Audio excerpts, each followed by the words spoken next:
La ramure de certains animaux est très impressionnante et fascinante. Et un animal qui peut vous impressionner dans ce domaine est le marjor. Apprenons donc à les connaître. Vous êtes sur City Animal, une chaîne YouTube où vous apprendrez beaucoup sur le règne animal. Alors abonnez-vous pour découvrir plus d'animaux. Commençons la vidéo. Ces spécimens ont des cornes si particulières que leur nom, dans la langue des endroits où ils habitent, se traduit par « cornes de serpent » ou « courbé ». C'est leur principal attrait et la raison pour laquelle ils sont nommés ainsi. Ils vivent dans des zones très localisées d'Asie, avec des populations très fragmentées en Afghanistan, en Inde, au Pakistan, au Tadjikistan, au Turkménistan et en Ouzbékistan. En fait, l'un de leurs principaux lieux d'habitation est l'Himalaya, étant l'un des principaux spécimens vivants sur la plus haute montagne de la planète. On peut donc en déduire que leur habitat principal est les zones montagneuses. On les trouve également dans certains déserts et zones steppiques. Il a été déterminé que dans les forêts à prédominance de chênes et de pins, ils seront présents, se positionnant à des altitudes de 600 à 3600 mètres au-dessus du niveau de la mer. Si vous vous le demandez, ils n'habitent pas au sommet de l'Himalaya.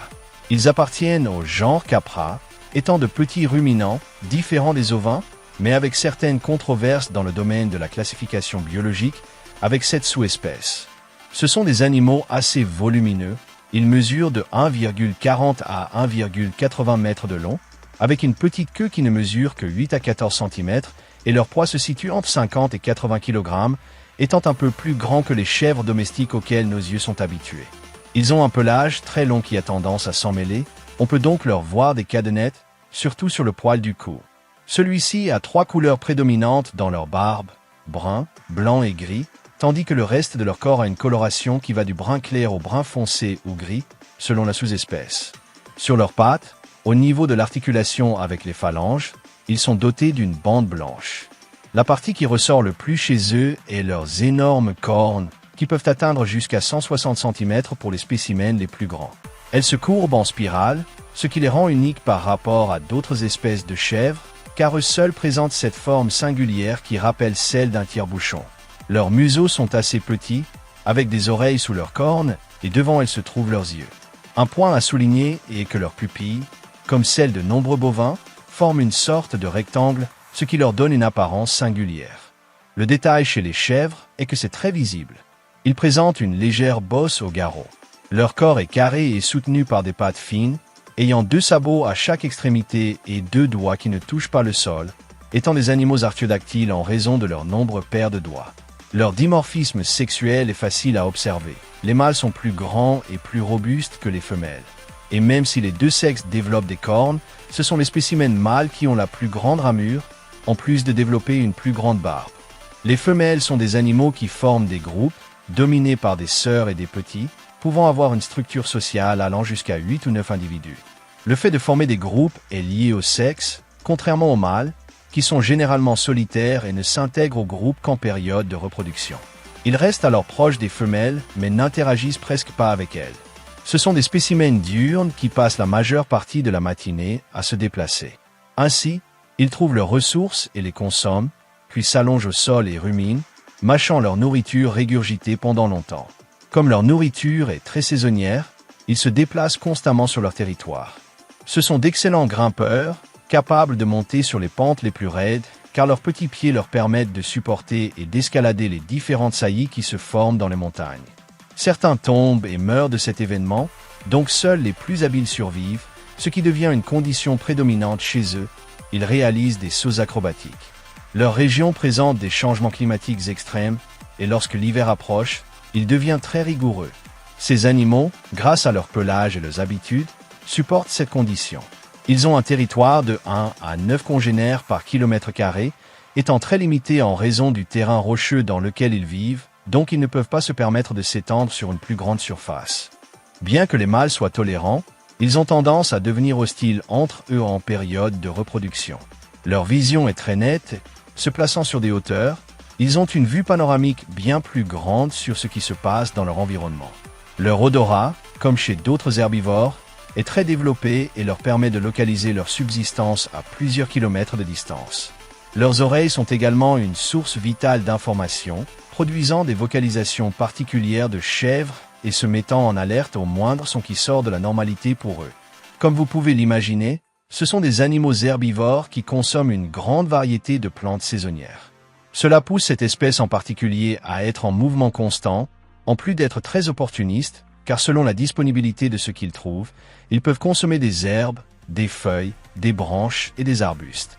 Certains n'apportent pas assez de nutriments, surtout en hiver où ils consomment une nourriture peu nutritive, donc ils dépendent de la consommation d'herbes en été pour survivre par la suite.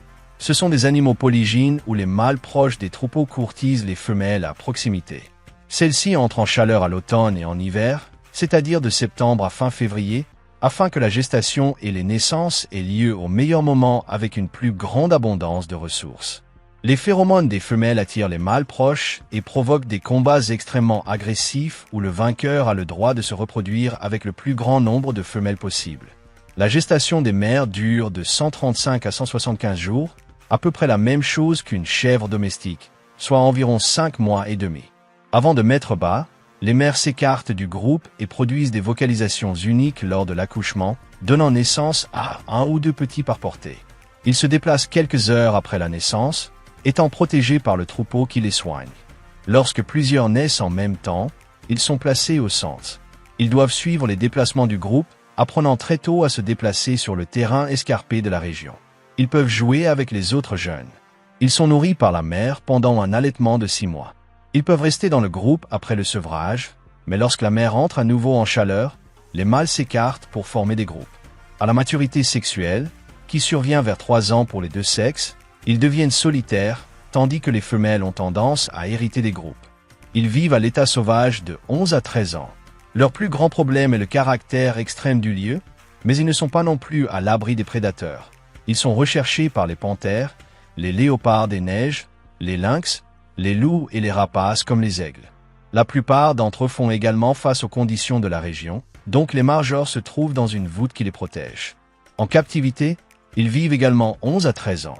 Ils sont présents dans certains eaux du monde, mais ils sont principalement élevés par des groupes endémiques pour en tirer des ressources, que ce soit du lait ou de la viande, ainsi que l'utilisation de leur peau pour survivre. Ils sont classés comme quasi menacés. Leur population a décliné, donc dans certains endroits et selon les sous-espèces, ils sont en danger d'extinction. Leur principal problème est la chasse, car ils sont recherchés pour leurs cornes comme trophées. Cela a également conduit les populations locales à les chasser sans discernement pour fabriquer des objets artisanaux. Cela pourrait être corrigé si une étude de la population était menée pour déterminer la quantité qui pourrait être destinée à cette fin. Ils sont également recherchés pour la médecine ancestrale, qui n'a aucun fondement ou propriété curative démontrable. S'ajoute la compétition avec d'autres animaux de pâturage qui limitent la disponibilité de leur nourriture. Cela pourrait être équilibré si cette espèce était utilisée comme principale dans l'élevage. De plus, les conditions extrêmes du lieu elles-mêmes provoquent la mort de beaucoup d'entre eux. Leur rôle dans l'écosystème est d'être disperseurs de graines, ce qui permet aux plantes de pousser cycliquement à différents endroits. Ils limitent également l'expansion de certaines plantes et permettent à d'autres de pousser. Ils sont la nourriture de nombreux prédateurs et aident les populations à survivre. Ils attirent également les gens pour les observer. Un fait intéressant est qu'ils sont l'animal national du Pakistan. Un animal qui a l'une des ramures les plus impressionnantes du règne animal. Ce n'est pas pour rien qu'ils sont recherchés comme trophée. Un guerrier qui habite l'Himalaya, voilà le marjor. On se voit dans une prochaine vidéo.